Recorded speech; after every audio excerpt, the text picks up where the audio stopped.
Hi friends, welcome back to my channel. అందరూ ఎలా ఉన్నారండి? ఐ హోప్ మీరందరూ బాగుండాలని మనస్ఫూర్తిగా కోరుకుంటున్నాను. ఈరోజు మనం ఈ వీడియోలో నెలసరి 3 రోజులు కంప్లీట్ అయ్యాక ఇంట్లో ఏ ఏ పనులు నేను చేస్తాను, ఎలాంటి పనులు చేసుకోవచ్చు అనేది ఈరోజు ఈ వీడియోలో చూద్దాము. మనం మొదటిగా చూసుకున్నట్లయితే ఇంట్లో డోర్ కర్టన్స్ అన్నింటినీ కూడా నేను ఈ విధంగా తీసి సర్ఫ్ వాటర్లో వేసి నానబెట్టి వాష్ చేసుకుంటానండి. డోర్ కర్టన్స్ అలాగే బెడ్షీట్స్ ఉంటాయి కదా, మనం సపరేట్గా నెలసరి సమయంలో ఎప్పుడూ కూడా బెడ్ పైన అయితే పడుకోకూడదు. సపరేట్గా ఒక పరుపు కానీ లేదా చాప కానీ వేసుకొని మన క్రింద పడుకుంటేనే మంచిది. బెడ్ పైన పడుకోవడం కంటే కూడా పూర్వకాలం నుండి ఎక్కువ మంది పాటించేది ఏంటి అంటే ఇప్పటికి కూడా క్రిందనే పడుకుంటారు.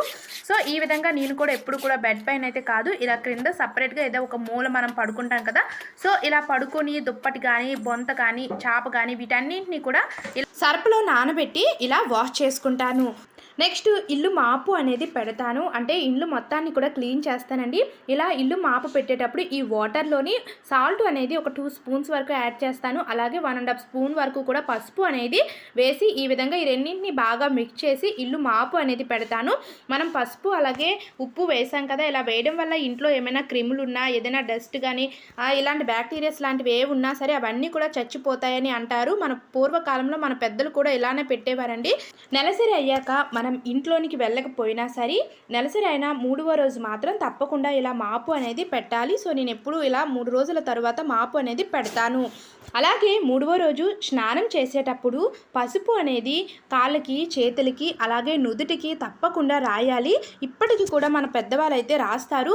సో మీకు డౌట్ ఉంటుంది, ఇవన్నీ ఇలాంటి నియమాలన్నీ పాటించాలా అనే ఒక డౌట్ ఉంటుంది. పాటించాలండి, నేనైతే పాటిస్తాను. 3వ రోజు అయ్యింది అంటే తలంటు స్నానం చేసి కాళ్ళకి చేతులకి నుదుటికి పసుపు అనేది రాస్తాను. అలాగే మనం స్నానం చేస్తాం కదా, ఇలా స్నానం చేసే వాటర్లో కూడా పసుపు అలాగే మనం సాల్ట్ వేసుకొని స్నానం అనేది చేయాలి అని అంటారు. సో నేనైతే స్నానం చేసే వాటర్లో పసుపు అనేది తప్పకుండా యాడ్ చేస్తాను. కొంతమంది ఆడవాళ్ళకి రెగ్యులర్ పీరియడ్స్ ఉంటాయండి, మరి కొంతమందికి ఏంటి అంటే ఇర్రెగ్యులర్ పీరియడ్స్ ఉంటాయి. సో ఎప్పుడు నెలసరి అవుతారో కూడా చెప్పలేరు. కొంత 20 డేస్కి, కొంతమంది 15 డేస్కి, కొంతమందికి 1 మంత్కి నెలసరి అనేది వస్తుంది. సో అందుకోసం మనం వెంటనే ఇంట్లోకి వెళ్ళి పసుపుని ముట్టలేం కదండి.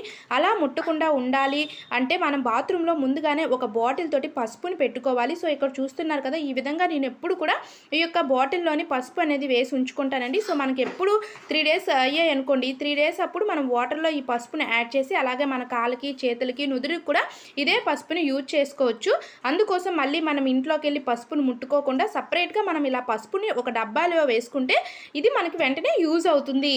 తలంటు స్నానం అయిన తర్వాత నేనైతే ఒక గ్లాస్ తీసుకొని గ్లాసుడు వాటర్లో 1/2 స్పూన్ వరకు కూడా పసుపు అనేది యాడ్ చేస్తానండి. సో పసుపు వాటర్ అనేది తాగబుద్ధి కాదు కదా, అందుకోసం నేను 1/2 స్పూన్ అనేది యాడ్ చేస్తాను.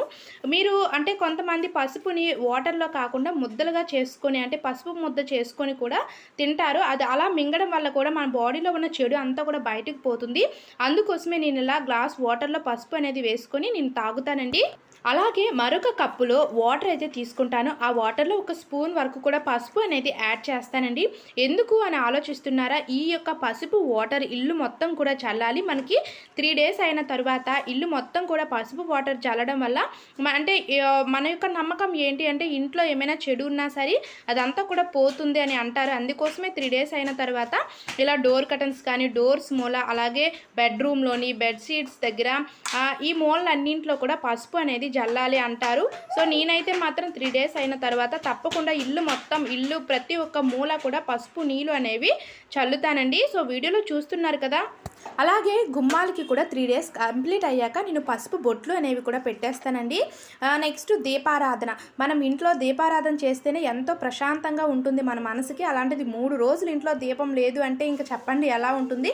అందుకోసమే నేనైతే మా హస్బెండ్ ద్వారా కానీ లేదా పిల్లలతోటి కానీ ఒక్కొక్కసారి దీపం అనేది 3వ రోజు 4వ రోజు వెలిగించేస్తానండి. నేనైతే మాత్రం 5 డేస్ లేదా 6 డేస్ తర్వాత నుంచి తప్పకుండా నేను ఇంట్లో దీపం అనేది పెట్టుకుంటాను. సో ఫ్రెండ్ చూసారు కదండి, వీడియో అయితే ఇదేని. నేను 3 డేస్ కంప్లీట్ అయ్యాక ఇంట్లో ఎలాంటి పనులు చేస్తాను, నెలసరి సమయంలో ఎలాంటి నియమాలు పాటిస్తాను అనేది ఈరోజు ఈ వీడియోలో మీతో షేర్ చేసుకోవాలని షేర్ చేశాను. ప్లీజ్ అండి, చాలామంది వీడియో చూసి వెళ్ళిపోతున్నారు కానీ లైక్ చేయడం లేదు. ప్లీజ్ లైక్ చేసి ఛానల్కి సపోర్ట్ అందించండి. మనకి మీరు లైక్ చేయడం వల్ల ఏంటి అంటే మన యొక్క వీడియో అనేది ఇంకొంతమందికి షేర్ అవుతుంది కదా, ఈ యొక్క ఇన్ఫర్మేషన్ మరి కొంతమందికి షేర్ అవ్వాలి అని మీరు తప్పకుండా లైక్ చేసి ఛానల్కి సపోర్ట్ అందించండి. ప్లీజ్ సబ్స్క్రైబ్ మై ఛానల్ అండి. Thanks for watching.